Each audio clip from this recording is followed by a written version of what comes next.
papaano kayo magtanim ng lemongrass or talay in Pangasinan.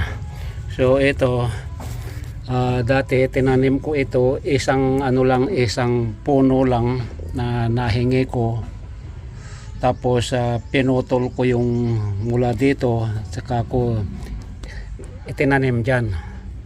Kasi noong panahon na yun wala akong mapaglagyan na sako o kaya balde, at saka tag-ulan, baha, kaya binuhay ko muna sa maliit na yung jug, ano yan, yung lagayan ng kung ano-ano. So ayan po, yun naman sa sako na nakalagay, at saka yung isa sa balde.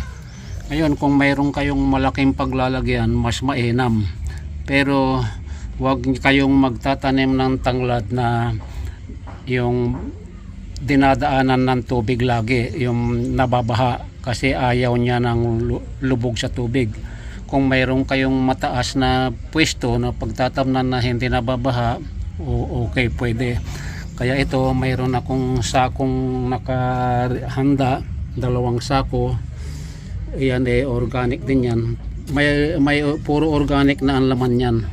Hindi ako gumagamit ng puro regular na lupa. So ang gagawin natin, ito, dahil ayaw kong sirain itong jug, kasi magagamit ko ito by yung tag-ulan uli.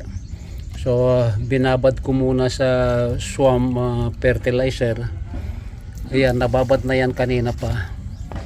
Tapos unti-untiin natin na bubunutin yan.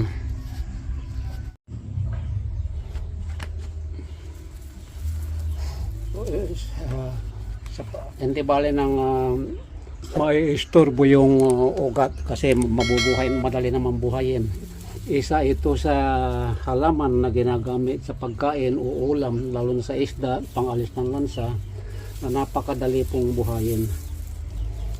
So ayan po, so bubunutin na natin para mailipat tanim natin.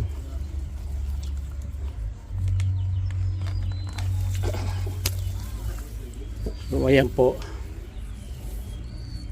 so ilalagay ko na dito sa may sako.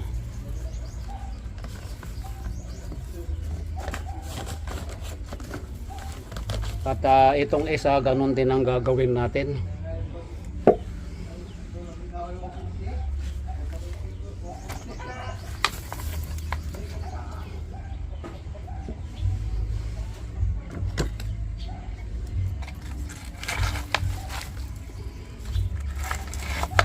Kasi yung ugat niyan na iba nakadikit na rito sa jug. Kaya tutusukin natin. Tubigan natin ng swamp fertilizer.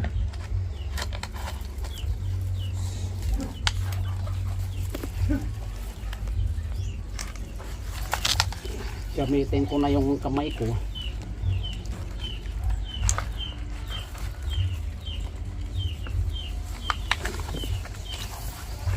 Ayan o, makukuha ko na.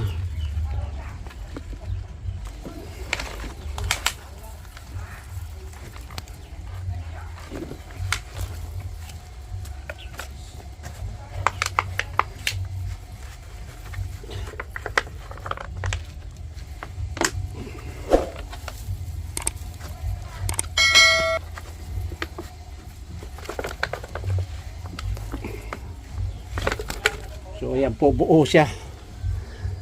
Ayan o. So ililipat na rin natin dito sa sako. Bawasan ko ng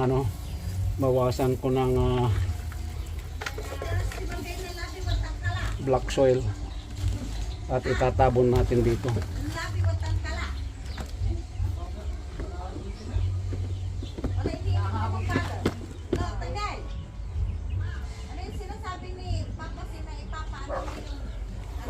Yung inaalis natin dito sa sako, dito naman natin ilagay sa unang naitanim.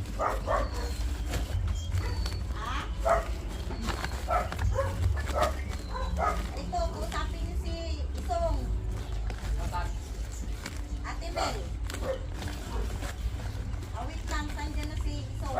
Kahit na yung nabibili sa palengke na may yung puno, tapos may natitirang yung parang lalabasan ng mga ugat. So yan, ilipat na natin.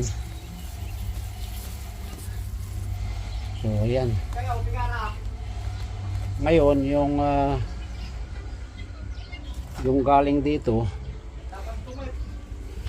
magagamit pa rin natin yan. Pwede nating ibuhos dyan. Ay, pero ano siya, basang-basa, gagamit tayo ng yung compost. Ito po, iyan ang ipantatabon natin para matabunan yung puno.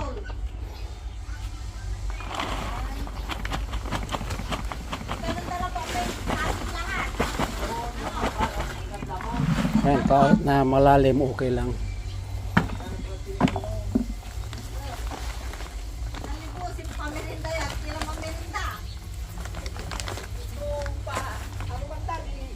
Ayun na daw, kung dagdagan nyo daw. Ang kainaman sa nilalagay sa sako or container na ililipat mo kung saan mo gustong ilipat na nasisilip ng araw. So ayan, so tapos na. So didiligin na natin ng swamp fertilizer. Nagparibot ata kayo. Nagparibot ata kayo. Ito yung swamp fertilizer. Ito ang ginagamit ko laging pandilig, lalo na noong panahon na baha. Kumukuha ko ng swamp water doon sa palayan. Yan, so okay na siya. Ito namang andi dito, yung balde at saka nasa container. Ayan, napapakinabangan na po yan. Kumukuha kami dyan palagay sa, lalo na pag nagsigang ng isda, lalo na sa mga may sabaw, pinapaitan. Yan kami kumukuha. Pangat, paksiw, hindi nawawala ang lemongrass or talay. Kahit nawala tayong luya, okay na yan. So ayan ang ating ma-share sa araw na ito kung paano magtanim ng or mag-transplant ng lemongrass. Kung nag-enjoy kayo mga kapatid sa aking pinakitang video, ay huwag kalilimutang mag-comments down below. At syempre, huwag kalilimutan ding i-like para masuportahan nyo ang aking YouTube channel, Leonard De Guerto. Isang like ay napakalaking bagay na po sa akin. At kung bago ka lang sa aking channel, ay huwag kalilimutang i-click ang subscribe button and notification bell para updated ka lagi sa susunod kong mga video. So bye bye na po. Maraming salamat sa panonood.